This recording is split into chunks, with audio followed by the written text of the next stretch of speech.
Start பண்ணுங்க. வாழ்க வளமுடன். நாம இன்னைக்கு ஒரு அற்புதமான மனவளக்கலையின் ஒரு பகுதியாக நாம ஒரு சிந்தனையை எடுத்துக்கிறோம். மனவளக்கலை அல்லது ஆன்மீகம் அப்படிங்கிற விஷயம் யாருக்கு அப்படிங்கிறது நிறைய பேருக்கு ஒரு கேள்வியா இருக்கு. இது ஏன் அப்படி அப்படி ஒரு கேள்வி வருது அப்படின்னா, ஆன்மீகம் என்பதே கடவுள் சார்ந்த ஒரு விஷயம், பக்தி சார்ந்த விஷயம், மதம் சார்ந்த விஷயம் என்று நமக்குள்ள ஒரு ஒரு பிரிவினைய ஒரு எல்லை கூட நம்ம நிர்ணயம் பண்ணிட்டோம். அதற்கு பல காரணங்கள நம்ம தேடி போறத விட, ஏன்னு நம்ம தெரிஞ்சுக்கலாம். ஏன்னா, கடந்த காலம் கடந்த காலமாகவே இருக்கட்டும். நாம ஏன் இப்போ நாம இப்படி ஒரு சிந்தனையை நாம புதுப்பிக்க வேண்டியது இருக்கு அப்படிங்கிறத தெரிஞ்சுக்கலாம். முதல் விஷயம் ஆன்மீகம் என்பது ஆன்மா. அதாவது சோல் அல்லது உயிர் அப்படின்னு சொல்லக்கூடிய விஷயம். ஆன்மா அல்லது உயிர்ன்னு சொல்லக்கூடியது. இந்த உயிர் எல்லாத்துக்குமே இருக்கே. அப்படி இருக்கும்போது, இத ஒரு குறிப்பிட்ட வயதுல தான் தெரிஞ்சுக்கணும் அப்படின்ற ஒரு நிர்பந்த கோட்டை, எல்லைக்கோட்ட யார் முடிவு பண்ணா?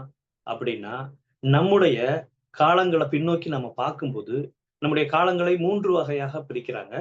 1 நம்முடைய பார்பேரியனா காட்டுவாசிகளாக நாம திரிந்த சமயம். 2வதாக நாம கொஞ்சம் விவசாயம் அந்த மாரி விஷயங்கள்ல நம்மளை ஏற்படுத்திக் கொண்ட பிறகு. அதற்கடுத்து அறிவியல் புரட்சி, இந்த புரட்சிகள் நம்முடைய இந்த பசுமை புரட்சி இந்த மாரிலாம் ஏற்பட்டு இன்று இருக்கக்கூடிய இந்த சமூகம். இந்த 3 சமூகமும் எதை நம்பி இருந்தது அப்படின்னா, முழுக்க முழுக்க இயற்கையை நம்பித்தான் இருக்கிறது. ஆனா, ஆரம்ப காலங்கள்ல இருந்த அந்த விஷயம், இப்ப ஏன் இத புதுப்பிக்கணுங்கிற வார்த்தையோட நம்ம ஆரம்பிக்கிறோம் அப்படின்னு கேட்டா, ஆரம்ப காலங்கள்ல மொழி உருவாவதற்கு முன்னாடி, எழுத்துக்கள், மொழி எதுவும் உருவாவதற்கு முன்னாடி, இந்த இயற்கையோடு மனிதன் கூட்டமாக வாழும்போது பாத்தீங்கன்னா, ஒரு சின்ன உதாரணம் எடுத்துக்கலாம். நியூசிலாந்துல ஒரு பார்பேரியன் டைப்ல ஒரு விதமான மக்கள் இருக்காங்க. மோரிஸ்ன்னு அவங்க அந்த மக்களோட பேரு. அவர்கள ஆவணப்படுத்தும்போது, டாக்குமெண்டேஷன் பண்ணும்போது என்ன சொல்றாங்க அப்படின்னா, முதல்ல அ அந்த இயற்கையோடு மனிதன் உடன்பாடு கொள்வதற்கு என்ன காரணம் அப்படின்னா, கூட்டமாக வாழும்போது மனிதனுக்கு தேவையான முதல் விஷயம் அடிப்படை உணவு. அந்த உணவுக்காக அந்த மோரிஸ் இன மக்கள் பாத்தீங்கன்னா, அந்த அவங்களோட பிரதான உணவு அப்படின்னு சொல்லக்கூடியது உருளைக்கிழங்கு இருந்திருக்கு. இந்த காலத்துல அந்த விவசாயத்துல. அப்ப அதாவது நாம மீண்டும் கவனிக்கணும். மதங்கள் உருவாகல, சடங்குகள் உருவாகல, மொழி என்பது உருவாகல. ஆனா, அடிப்படையில மனிதனோட அந்த தன்மைகள் முழுமையான ஒரு மொழி உருவாகாத சமயத்துல, அந்த பயிர் சிறப்பாக வாழ்வதற்காக அந்த வளர்ந்து வருவதற்காக, அந்த வளர்ந்து வரக்கூடிய பயிர் மூலமாக தன்னுடைய இன மக்கள், அந்த இன மக்கள் சந்தோஷமா அந்த உணவா எடுத்துக்கிறதும், அத வந்து அனுபவிக்கிறதுக்கும் அவங்க என்ன செய்றாங்க அப்படின்னா, அந்த மக்கள் அது அடிக்கடி இந்த கீழ்த்திசை காற்றுன்னு சொல்லுவாங்க. அந்த பக்கம் இருந்து வரக்கூடிய காற்றுகள் அந்த பொட்டேட்டோ அப்படின்னு சொல்லக்கூடிய அந்த உருளைக்கிழங்கு செடிய வந்து பார்த்தீங்கன்னா, அத வளர விடாமலே அத கெடுத்துக்கிட்டே இருக்கு. அது கீழ்த்திசை காற்றுன்னு சொல்லக்கூடியதும், மழைன்னு சொல்லக்கூடியது. அப்ப மக்கள் பார்க்குறாங்க. இந்த இயற்கை இவ்வளவு அற்புதமான ஒரு விஷயம். அது இல்லாம இப்போ வெப்பம் இல்லாம இல்ல, நீர் இல்லாம இல்ல. அதுதான் நமக்கு உணவு குடுக்குது. ஆனா இந்த காற்றும், மழையும் நமக்கு ஏதோ ஒண்ணு பண்ணுதே, எதிராக பண்ணுதே. நம்முடைய பயிர் விளைச்சல தடுக்குதே அப்படின்னு நினைக்கும்போது, அவர்கள் ஒரு அஸ்திரத்த கையில எடுக்குறாங்க. என்ன அப்படின்னா, நாமெல்லாம் கூட்டு சேர்ந்து நம்முடைய மனமால, நம்முடைய உணர்வால, அந்த காற்று, அந்த மழை, அந்த இது வந்து இந்த பொட்டேட்டோ விளைச்சல தடுக்காம வளர்றதுக்கு உதவட்டுமே அப்படின்னு அவர்கள் மனதார நினைத்து, அவர்கள் ஒரு டான்ஸ உருவாக்குறாங்க. பொட்டேட்டோ டான்ஸ்ன்னு சொல்லக்கூடிய ஒரு டான்ஸ உருவாக்குறாங்க. அப்படி உருவாக்கி அவர்கள் என்ன நினைக்கிறாங்க அப்படின்னு சொன்னா, வேதாத்திரியத்துல அழகா மகரிஷி ஒரு வார்த்தை சொல்லுவாங்க. அதற்கு பேரு அசம்ப்ஷன்னு சொல்லுவாங்க. அனுமான அறிவுன்னு சொல்லுவாங்க. அதாவது இந்த இயற்கையில இந்த பொட்டேட்டோ செடி மிக அழகாக வளர்ந்து, பூத்து குலுங்கி, அது அந்த கிழங்குகள குடுத்து, அதை மக்கள் சாப்பிட்டு சந்தோஷமா இருக்கிற மாதிரி ஒரு பாவனையோடு பாவனையோடு அவர்கள் என்ன செய்வாங்க, அந்த ஆடி பாடி இந்த பாவனைய மனசுக்குள்ள நினைச்சு அந்த செடி வளர்றதாகவும், வளர்ந்து பூத்து குலுங்குறதாகவும், அது நெறைய கிழங்குகள பசியார குடுக்குறதாகவும் நினைச்சு என்ன பண்ணாங்க அப்படின்னா, அந்த வேலைய செய்ய ஆரம்பிச்சாங்க. அப்படி செய்யும்போது அதுக்கு பொட்டேட்டோ டான்ஸ்ன்னு இன்னைக்கும் நீங்க YouTubeல எல்லாம் போய் பார்க்கலாம். அப்படி இருக்கிறத ஆவணப்படுத்துறாங்க ஒரு மிகப்பெரிய விஷயங்கள். அந்த விளைச்சல் வந்த பிறகு, அந்த விளைச்சலை தந்த அந்த இயற்கைக்கு அவர்கள் என்ன செய்றாங்கன்னா, அந்த கிழங்குகள படைச்சு, அது கிழங்குகள அந்த அவங்க பயன் பண்ணது அதானே. அந்த கிழங்குகள படைத்து அவர்கள் வணங்கி, அந்த குடுத்த இயற்கைக்கு நன்றி சொல்றாங்க. இந்த எண்ணங்களால கூட்டமாக வாழும்போது அவர்கள் ஏற்படுத்திக்கிட்ட எண்ணங்களால அவர்கள் உருவாக்கியதுதான் அந்த பிரார்த்தனை, வேண்டுதல்.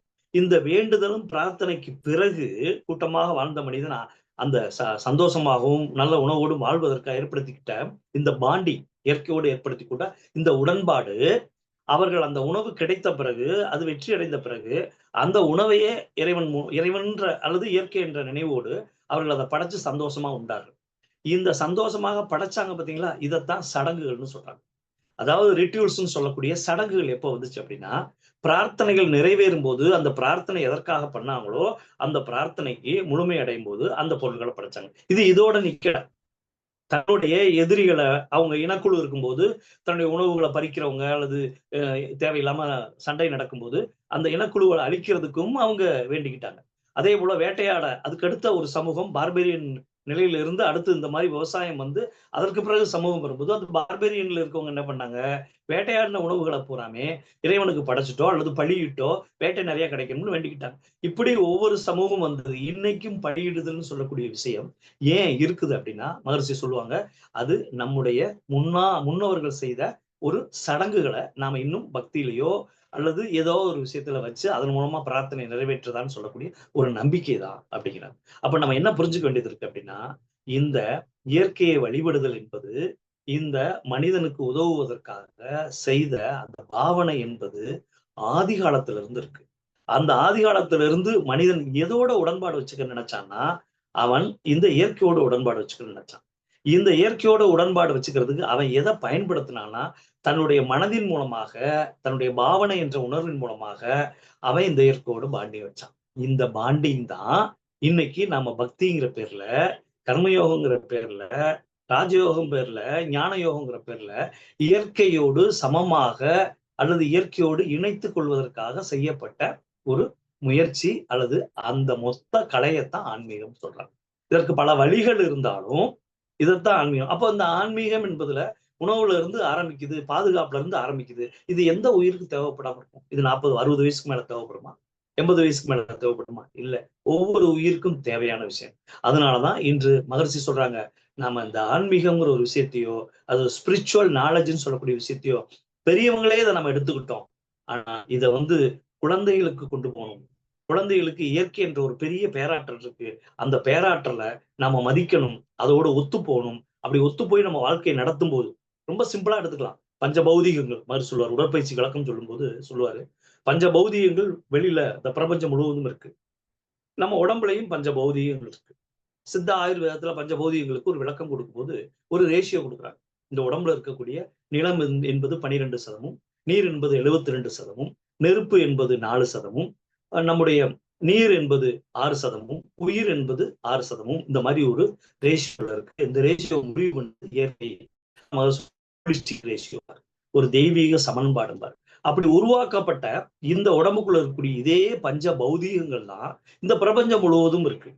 அப்போ இதைத்தான் அவங்க என்ன சொன்னாங்க சித்தர்கள் அவங்களோட மார்க்கத்துல, இந்த அண்டத்தில் கேலக்சி இந்த மாதிரி இருக்கக்கூடிய இடங்கள்ல இருக்கக்கூடிய கேலக்சில இந்த பிரபஞ்சம் முழுவதும் இருக்கக்கூடிய இந்த கேலக்சியோட தொகுப்பா இருக்கக்கூடிய இந்த யூனிவர்சல் முள்ளா இருக்கக்கூடிய அதே சக்தி தான் இந்த உடலுக்குள் பிண்டத்துக்குள்ளும் இருக்கு. அண்டத்தில் உள்ளதெல்லாம் பிண்டத்தில் உள்ளது அப்படிங்கிறாங்க. இப்ப யாருக்கு தேவை ஆன்மீகம்? உயிர் உள்ள, இன்னும் சொல்ல போனா 6 அறிவு படைத்த மனிதன் பூராமே இயற்கையை நோக்கி அல்லது இயற்கையை நோக்கி அவனுடைய பயணமும் அவனுடைய வாழ்க்கையும் அமைந்திருக்கிறது என்பதை புரிந்துக்கிறதுக்கு வேணும். அப்ப நாம யாருக்கு சொல்ல வேண்டியது இருக்கு? குறைந்தது 8 வயதிற்கு மேல ஒரு குழந்தையோட முழு உடல் வடிவமைக்கப்பட்டது அல்லது அந்த கட்டமைக்கப்பட்டதுன்னு அறிவியல் சொல்லும்போது 7.5 வயசு 8 வயசுக்குள்ள அவனோட உடல் முழுவதுமா வடிவமைக்கப்பட்டது. அதனாலதான் உடற்பயிற்சியோட மரிசி 8 வயதுல இருந்து தொடங்கணும் அப்படின்னா. அதனால 8 வயதுல இருந்து அந்த குழந்தைக்கு ஒரு 13 வயது வரைக்கும் இந்த நம்முடைய வழிபாட்டு தலங்கள், அவங்க எந்த மதமா இருந்தாலும் அவருடைய வழிபாட்டு தலங்களுக்கு கூட்டிட்டு போய் இயற்கையை பற்றி, அது இறைவன் எடுத்துக்கலாம் அல்லது இயற்கை எடுத்துக்கலாம், அந்தந்த மதத்தோட விஷயத்தை எடுத்துக்கலாம். அப்படி அவர்கள் நமக்கு மேல ஒரு மிகப்பெரிய ஒரு சக்தி இருக்கு. அந்த சக்தி தான் ஒவ்வொரு அணுவுக்குள்ளும், அந்த அணுன்னு கூட சொல்ல வேண்டாம், ஒவ்வொன்னையும் இயக்குது. உன்னை இயக்குது, என்னை இயக்குது, நம்முடைய குடும்பத்தை இயக்குது. அந்த சக்தி தான் இயக்குது. அந்த சக்தி தான் சூரியனாக வந்து போகுது, சந்திரனாக வந்து போகுது, இப்படி மழையா வந்து போகுது, காற்றாக இருக்கு அப்படிங்கிற சின்ன சின்ன இம்பார்ட்டன்ஸ் நம்ம சொல்லும் போது குழந்தை பருவத்திலிருந்தே இயற்கையை பற்றிய ஒரு மதிப்பு, இயற்கையை பற்றிய தன்மை வரும். அதை விட்டுட்டு நாம என்ன செய்யறோம், இன்னைக்கு கல்விகள்ல பேட் டச் குட் டச்ன்னு சொல்லி சம்மந்தம் இல்லாம சொல்லி தர்றது மாதிரி. சம்மந்தம் இல்லாம ஏன் அந்த வார்த்தையை சொல்றேன்னா, ஆரம்ப காலங்கள்ல இல்லாத ஒழுக்கத்தை நடுவுல கொண்டு வர முடியாது. அப்போ என்ன பண்றாங்க, இந்த தன்மையை ஏற்படுத்திக்கிறதுக்காகத்தான் என்ன சின்ன வயதுல இருந்து பக்திங்கிற வழியில கதைகள் மூலமாக அல்லது ஏதோ ஒரு வகையில அவங்க என்ன செய்றாங்க, சின்ன சின்ன வகைகள்ல சொல்லிக் கொடுக்குறாங்க.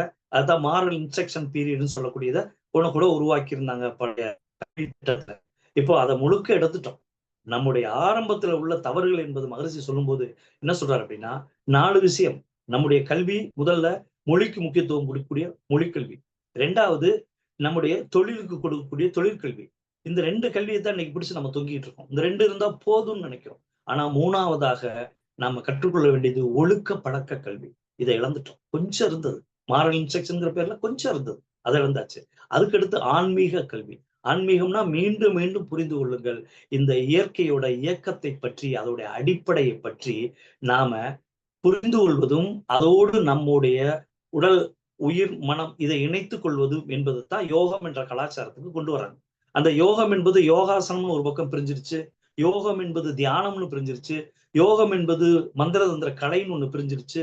இந்த பக்கம் எந்த ஆன்மீகமும் இல்லாம பதஞ்சலி யோக சூத்திரம்னு பிரிஞ்சிருச்சு. இப்படி 4 திசையில அது பாட்டுக்கு பிரிஞ்சு கிடக்கு. ஆனா இதோட எல்லாத்தோட அடிப்படை என்னன்னா, ஒண்ணே ஒண்ணு, இயற்கையை புரிந்து கொள்வது. இதைத்தான் என்ன சொல்றாங்க அப்படின்னா, இயற்கையை புரிந்து கொள்வது என்பதுதான் இயற்கையை நோக்கிய இறையுணர்வு பெறுதல் அப்படிங்கிறாங்க. அந்த இறையுணர்வு பெறும்போது எல்லா இயற்கையிலுமே எல்லா சக்தியுமே எல்லாத்தையும் படைத்தது அல்லது எல்லாத்தையும் உருவாக்கியது அல்லது எல்லாமும் ஆனது, டிரான்ஸ்ஃபர்மேஷன் சொல்லுவாங்க. அந்த மாதிரி எல்லாமும் ஆனத அந்த சக்தி தான் உன்னையும் என்னையும் இயக்கிக்கிட்டு இருக்கும்போது, நான் உனக்கு தொந்தரவு கொடுக்கக்கூடாதுங்கிறதும், எனக்கு நான் தொந்தரவு நீ எனக்கு கொடுக்க வேண்டாம்ங்கிறதையும் நாம செய்யக்கூடிய ஒரு அற்புதமான விஷயமாக இருக்கு. இதுதான் இந்த அடிப்படை. இந்த அடிப்படைய நம்ம குழந்தைகளுக்கு குறைந்தது 8 வயதுல இருந்து நம்ம தொடங்கி, அத நம்ம சொல்லத் தொடங்கும்போது, அப்ப அத எடுத்தோனே நேரடியா சொல்ல முடியுமா? இல்லையே. ஜெனடிக்கலா நமக்கு நெறைய சேஞ்சஸ் இருக்கு. இன்டராக்ட் பண்ணும். உடனடியா எதையும் ஒத்துக்காது. நம்முடைய உடலோ, உயிரோ, மனமோ உடனடியா எந்த விஷயத்தையும் ஒத்துக்காது. அப்ப நம்ம பாருங்க, நம்ம COVID-19 ஊசி போடும்போது கூட, அது பிரிவென்ஷன் இஸ் பெட்டர் தென் கியூர்ன்னு தான் போட்டோம். ஆனா காய்ச்சல் வந்துச்சு பாராசிட்டமால் எடுத்துக்கிட்டோமே. நல்ல விஷயத்துக்காக நம்ம ஒரு ஒரு ஒரு சக்திய குடுத்தா கூட, அத உடல் ஏற்றுக்கணும். அது ஆன்டிஜென்னாகவோ, ஆன்டிபாடிஸாவோ அது என்ன செய்யணும்? இந்த உடம்பு ஏத்துக்கணும். அப்போ அதுக்கு தகுந்த அது ரியாக்ஷன காட்டும். அதுபோல நல்ல விஷயங்களாக இருந்தாலும், முதல்ல இந்த உடல்ல இருந்து ஆரம்பிக்கணும்னா, குழந்தைகளுக்கு 8 வயதிலிருந்து மகரிஷி 30 நிமிடம் செய்யக்கூடிய உடற்பயிற்சிங்கிற ஒரு விஷயத்த கொண்டு வராங்க. அது ஹார்மோன் பேலன்சிங்லாம் சரியாக பண்ணும்போது, இந்த குழந்தைகளே குழந்தைகளாக, அறிவுள்ள குழந்தைகளாக மாற்றுவதற்கு ஃபர்ஸ்ட் பிளாட்ஃபார்ம் அதோட உடம்புல இருக்கு. இத 8 வயசுல குழந்தை செய்வானா? அப்படின்னு உங்களுக்கு ஒரு கேள்வி இருக்கு. நீங்க செய்தால் குழந்தை செய்யும். நீங்க உங்க வீட்ல நீங்க உங்க பயிற்சிய செஞ்சீங்க அப்படின்னா, குழந்தைகள் செய்யும். உங்களுக்கு எவ்வளவோ நேரங்கள் இருக்கு, பிரச்சனைகள் இருக்குன்னு நீங்க சொல்லலாம். ஆனா உங்க உடலை பார்த்துக்கக்கூடிய விஷயத்த நீங்க ஆரம்பிக்கல அப்படின்னா, இந்த உலகத்துல நம்முடைய குழந்தைகளுக்கு இதை விட ஒரு நல்ல விஷயத்த நம்ம குடுத்துக்க முடியாது. ஒவ்வொரு வீட்லயும் வாசல் கட்டாயம் இருக்கும். நமக்கு தெரியும். அதே போல ஒவ்வொரு வீட்லயும் சமையல் அறை இருக்கும். மத்த வேற அறை இருக்குமா இல்லையான்னு தெரியாது. கொஞ்சம் வசதியான வீட்ல பூஜை அறைன்னு ஒண்ணு இருக்கும். ஆனா இனி வரக்கூடிய வீடுகள்ல இந்த வசதியான வீடோ, வசதி இல்லாத வீடோ நமக்கு இருக்கக்கூடிய ஒரு அறை இருந்தாலும், அந்த அறை தூங்கக்கூடிய அறையா இருந்தாலும், அந்த அறை உடற்பயிற்சிக்கும் உரிய அறையா இருக்கும். எவ்வளவு நம்ம எளிமையா இருந்தாலும். அத நம்ம புரிஞ்சுக்க வேண்டிய எளிமையான விஷயம். குழந்தைகளிடமிருந்து நம்முடைய ஆன்மீக கல்விய ஆரம்பிக்கணும். அதற்கு ஒழுக்கப்பழக்க கல்வி, ஆன்மீக கல்வி என்பது நமக்குள்ள ஏற்கனவே இருக்கு. அத புதுப்பிச்சா போதும். நம்ம முன்னோர்கள் நமக்கு குடுத்திருக்காங்க. அதற்கு அடிப்படையா தான் காயகல்பம்னு சொல்லக்கூடிய ஒரு பயிற்சிய 14 வயதுக்கு மேல குடுக்குறோம். அந்த குழந்தையோட வித்து சக்தி தயாராகும்போது, அந்த குழந்தைக்கும், அதாவது அந்த டீனேஜுக்குள்ள வந்த அந்த அந்த ஆணோ, பெண்ணோ அதோட தன்மைக்கும், அதோட உறவுகளுக்கும், இந்த உலகத்திற்கும் நடுவுல அவன் ஒரு தனிமைப்படுத்தப்பட்ட ஒரு தீவு மாரி அவன் ஆகுறான். அந்த ஆகுறாங்க. அப்படி ஆகும்போது, அவருடைய தன்மைய தன்னுடைய இண்டிவிஜுவாலிட்டிய ரொம்ப பெருமையா நினைக்கிறாங்க. அப்படி நினைக்கும்போது, அவர்களுக்கு இந்த இயற்கை மீது உள்ள ஈடுபாடும், அந்த வழியா அவர்கள் யோசிச்சாங்க அப்படின்னா, தன்னுடைய வேலைய சரியா பயன்படுத்துறதும், தனக்கு கிடைச்சிருக்க அந்த அற்புதமான எனர்ஜிய அந்த வழியா பயன்படுத்தி, அவருடைய வாழ்க்கையில யாருடைய துணையும் இல்லாம, அவருடைய கல்வியாக இருக்கட்டும், அல்லது அவர்கள் கற்றுக்கொள்ளக்கூடிய விஷயங்கள் எந்த ஒரு விஷயமா இருக்கட்டும், அதுல முன்னேறுவாங்க. இதுதான் நம்ம குழந்தைகள்ட்ட இருந்து வந்த அடுத்த சமூகம். நம்முடைய சமூகம் அற்புதமான ஒரு இயற்கையையும், ஒழுக்க பழக்கத்தையும் கொண்ட ஒரு சமூகமா மாறியிருக்கு. இன்னைக்கு நாம மொழியில எவ்வளோ நேஷனலைசேஷன் பண்ணிட்டோம். இன்னைக்கு நம்முடைய கல்வி முறைகள்ல இன்டர்நேஷனல் எஜுகேஷன் அது இதுன்னு கொண்டு வந்துட்டோம்.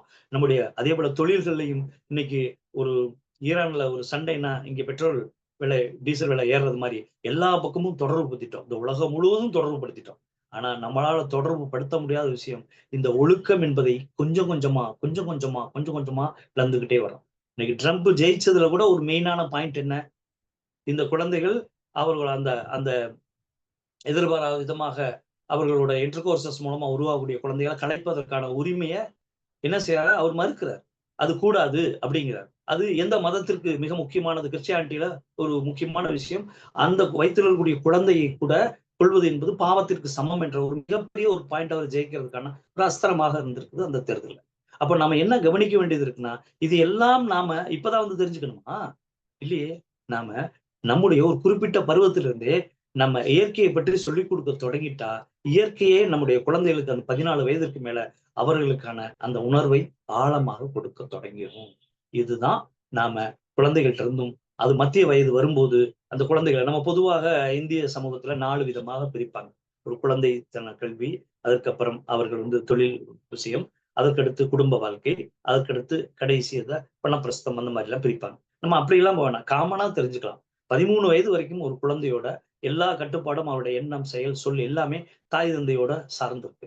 13, 14க்கு மேல அந்த குழந்தை தொழில், அவனுடைய வாழ்க்கை முறை எல்லாமே ஒரு 23, 24 29க்குள்ளன்னு வச்சுக்குவோமே, அதுக்குள்ள ஒரு தன்மையில இருக்கு.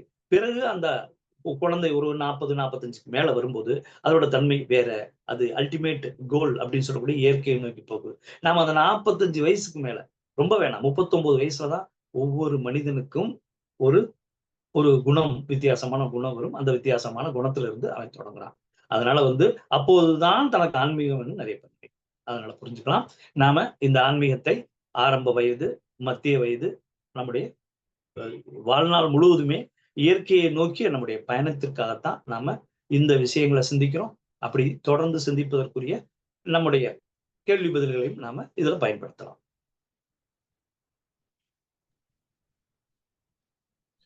நன்றி. வாழ்க வளமுடன். உங்களுடைய அன்பான அழைப்பை ஏற்றி வருகின்ற நன்றிகள். நாங்கள் குறிப்பிட்டது போல உங்களுடைய உரை நிறைவு பெற்ற பின்னர் கேள்வி கேட்போம் என்று கூறியிருந்தோம். ஆனால் அதுக்கு கேள்விக்கு எந்த விதமான இடைவெளியும் கிடைக்கவில்லை. ஆனாலும் அதிலே குறிப்பாக நாங்கள் சொல்ல வேண்டிய விடயம் என்னன்னு சொன்னால், நீங்க சொன்னீர்கள் அந்த மதம் சம்பந்தமான விஷயங்கள் நாங்கள் அதாவது ஒரு வகுப்பறையிலே ஒரு பாடசாலையிலே நீங்கள் மாணவர்கள் மாணவிகள் படிக்கின்ற போது ஆசிரியர்கள் வந்து ஒரே கல்வியைத்தான் கிட்டத்தட்ட சொல்வார்கள். ஆனால் அங்கே வந்து ஒரு வித்தியாசம் ஒன்று இருக்கும். முதலாவது ஃபர்ஸ்டாக வருகின்ற மாணவனுக்கு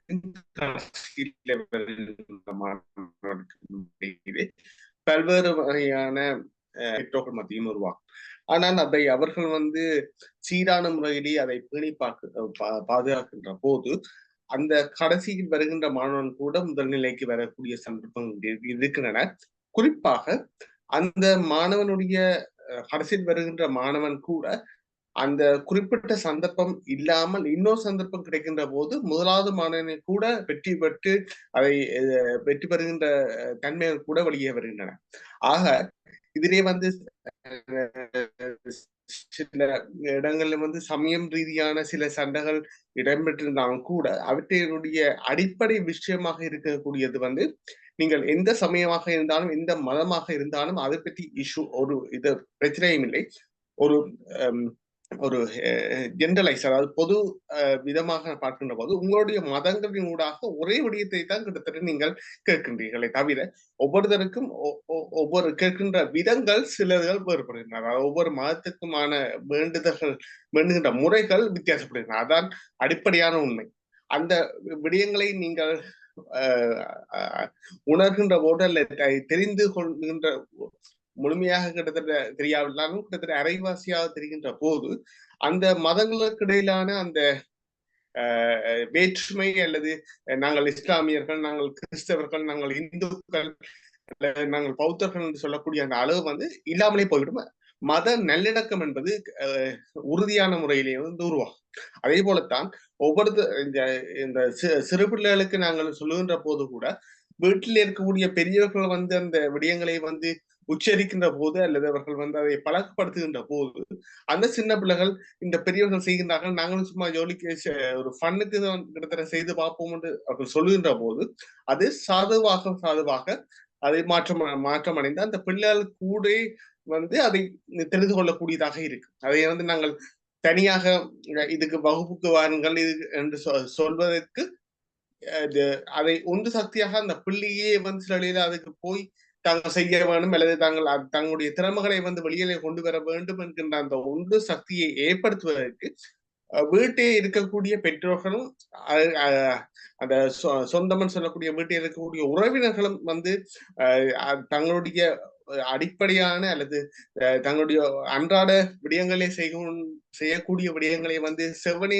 அல்லது சரியான முறையிலேயே செய்கின்ற போது அந்த குழந்தைக்கு வந்து அந்த விடயத்தை ஏன் செய்கிறார்கள், என்னத்துக்காக செய்கிறார்கள், எப்படி செய்கிறார்கள் என்ற விடயங்கள் கூட அங்கே தோன்றுவதற்கான சந்தர்ப்பங்கள் இருக்கின்றன. அந்த தோன்றுகின்ற சந்தர்ப்பங்களில் தான் அந்த பிள்ளை வந்து இன்னும் இந்த என்ன இந்த டீனேஜ் சொல்லக்கூடிய நீங்க சொன்ன அந்த விடயத்திலே வந்து பால் பருவத்திலே ஏற்படக்கூடிய சண்டைகள் அல்லது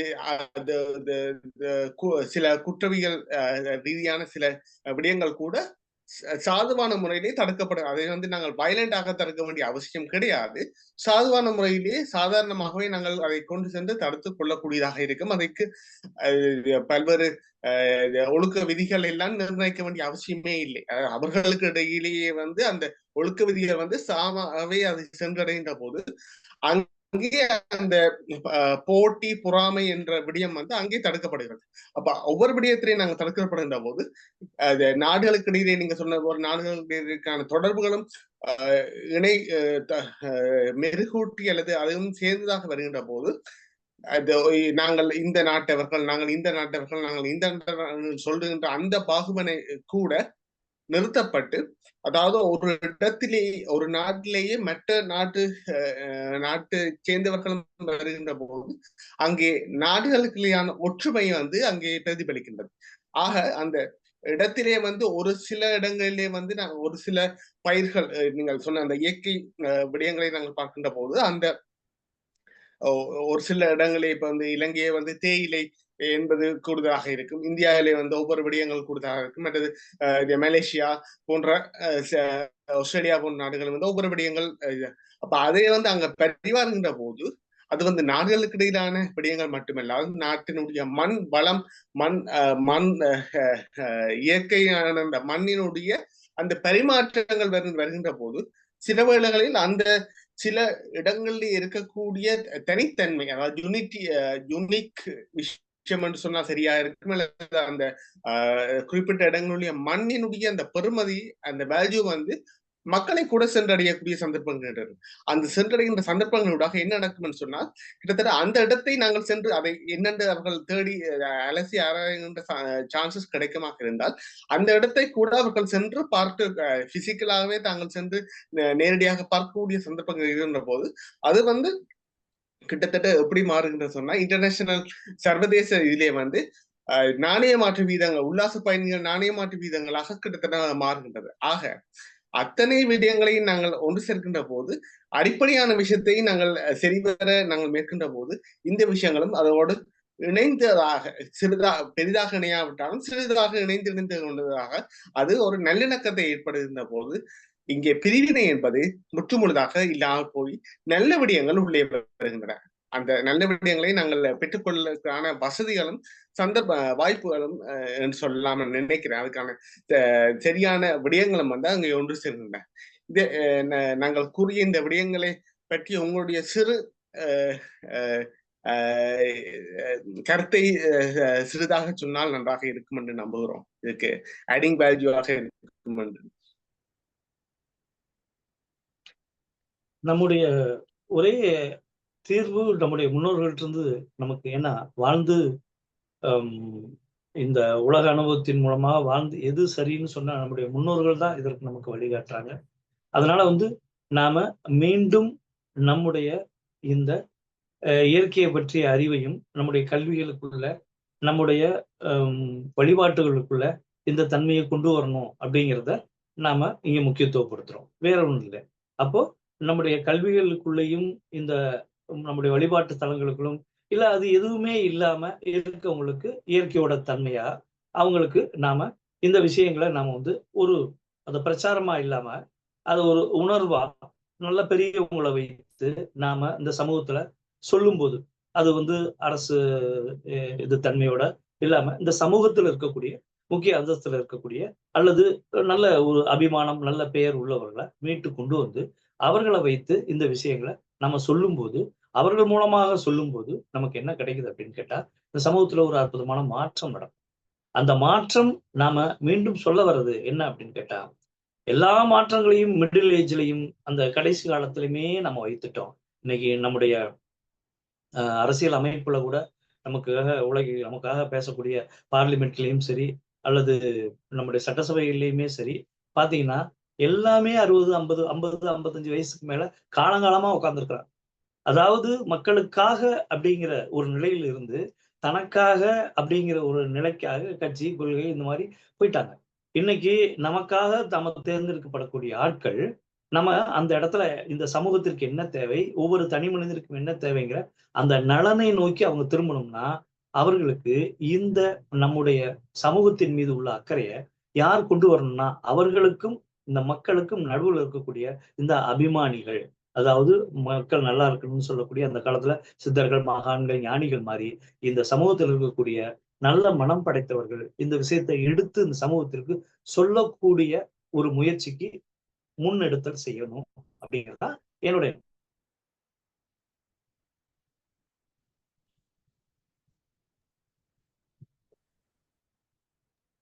நல்லது. எங்களுடைய அன்பான அழைப்பினை ஏற்று வருகிறமைக்கு முதலான நன்றிகள். நீங்கள் இலங்கையில் நிற்கின்ற போது கூட நாங்கள் இதை எடுத்திருக்கலாம். ஆனால் இந்த அளவு தூரத்துக்கு அது விவாதமாக அல்லது ஒரு கலந்துரையாடலாக மாறும் என்பதும் எனக்கு தெரியாது. அதுக்கான சந்தர்ப்பம் இதுவாக இருக்கும் என்று நம்புகிறோம். இதிலிருந்து சில நல்ல விடயங்கள் நடக்கும் என்று நம்புகிறோம். அந்த வகையில் எங்களுடைய அன்பான பேச்சாளர் இந்தியாவிலிருந்து ஐயா கிருஷ்ணமூர்த்தி ஐயா அவர்களுக்கு எங்களுடைய அன்பான நன்றிகளை தெரிவித்துக் கொண்டு அவர்கள் மனவளக்கலையுடைய பேராசிரியராக அவர்கள் இருக்கிறார்கள். ஐயா அவர்கள் ஒரு இலங்கையில் நடந்த ஒரு பயிற்சி பட்டறைக்கு செல்கின்ற போது அங்கே ஒரு விசித்திரமான ஒரு விடயம் கூட நடந்திருக்கிறது. அது ஐயா அவர்கள் வந்து தன்னுடைய சர்ச்சின் ஊடாக, தேடலின் ஊடாக அவர்கள் சென்றார்கள். அங்கே அவர்கள் அந்த நிறுவனத்தினுடைய நிறுவனர் வந்து கிட்டத்தட்ட வியந்து பார்த்த ஒரு நிகழ்வு கூட நடந்திருக்கிறது. அதே நேரம் வந்து ஐயா அவர்கள் அந்த விடயத்தை வந்து தான் இப்படி ட்ரை பண்ணான் என்ற விஷயத்தை வந்து எங்களிடம் பேசுகின்ற போது திட்டமிட்டு அவர்கள் சொல்லவில்லை. சாதாரணமாக சொல்லிவிட்டு சென்றார்கள். அதுக்கு பின்னதாக அந்த நிறுவனரை நாங்கள் எதிர்ச்சியாக சந்திக்கின்ற போது அவரிடம் கேட்ட கேள்வி என்ன, இந்த விஷயங்கள் எல்லாம் நடந்து விட்டு நல்ல வடிவா செய்துட்டு போயிட்டாரு. நாங்க கூட கிட்டத்தட்ட எதிர்பார்க்காத விஷயம். அதை வந்து எப்படி செய்தார்னு கூட வழியா தெரியாது. ஆனா நல்ல முறையிலே அதை செய்திருந்தார். அப்படி யாருமே கிட்டத்தட்ட செய்த இல்லை என்ற அந்த விஷயம் கூட சொல்லப்பட்டிருக்கிறது. எனவே அந்த அளவிலே வந்து என்ன விஷயம் எங்களுக்கு முதலில் முக்கியம். அதாவது அந்த சிறு காலங்கள் முன்னர் வந்து இந்த மனவளக்கலை மனவளக்கலை வந்து பிரதிநிதிப்படுத்துவதற்காக இதை சொல்லவில்லை. சாதாரணமாக நான் சொன்ன போது ஒரு விடயம் வந்து முன்னே எப்படி இருந்தது, பின்னர் காலப்போக்கிலே வந்து தொழில்நுட்ப வளர்ச்சிகள் மற்றும் சில இயற்கை ஒன்றிய சில பல்வேறு வளர்ச்சிகள் நடந்து வருகின்ற போது அதை எவ்வாறு மாற்றம் பெற்று அதை நாங்கள் சொல்ல வேண்டிய நிலைக்கு மாற்றப்படுகிறது. கல்வி சம்பந்தமான விடயங்களாக இருந்தால் கல்வி பாடத்திட்டத்திலே வந்து முதலில் ஒரு விடயம் சொல்லப்படும். அதுக்கு பிறகு சில ஒரு 5 வருடங்களோ அல்லது 10 வருடங்களோ அல்லது 15 வருடங்களுக்கு பின்னர் இன்னொரு விடயம் என்று சொல்லப்படும். ஆனால் அந்த அடிப்படை விஷயம் ஒன்றுதான். ஆனால் அதனுடைய மாடர்னைசேஷன் சொல்லக்கூடிய அந்த விடயத்தினூடாக அதை மாற்றம் செய்து சொன்னால்தான் அதுக்கு சில பொருத்தமான விடயங்களாக மாறும் என்ற அந்த விடயத்தை வந்து சொல்வதனூடாக அந்த மாற்றங்களை வந்து அவர்கள் செய்பவர்கள், அதை கடைபிடிப்பவர்கள், அதை பேணுகின்றவர்கள், அதை ஃபாலோ பண்ணுகின்றவர்கள் சொல்ல ஆங்கிலத்தில் நம்புகிறேன். அவர்கள் வந்து அதை புரிந்து கொள்வார்கள். என்ற இதை வந்து புரிந்து கொள்ளாட்டில் இதில் செய்வதில் எந்த விதமான பிரயோசனமும் இல்லை என்பதுதான் உண்மையில் குறிப்பிட வேண்டும். என்றால் அந்த இதன்தான் தேவையான விஷயம், அவசியமான விஷயமாகவும் இருக்கிறது. என்றால் அவர்கள் புரிந்து கொண்டால்தான் நாங்கள் அதை சொல்லுகின்ற போது அதுக்கு எங்களுக்கு ஒரு மனத்துக்கு திருப்தியான விஷயமாக அது மாறும். எனவே அந்த விஷயங்களை நாங்கள் செய்கின்ற போது ஐயா அவர்கள் வந்து இந்தியாவுக்கு சென்றவுடன் வேலை பளுக்களினூடாக நேரம் கொஞ்சம் ஒதுக்க முடியாத சூழ்நிலையில் வந்து எங்களுடைய அன்பான வேண்டுகோளை ஏற்று இன்றைய தினம் எங்களுக்கு விரைவு வந்திருக்கிறார்கள். மிக குறிப்பிட்ட நேரத்தில் வந்து குறுகிய நேரத்தை வந்து அழைப்பினை ஏற்படுத்தினோம்.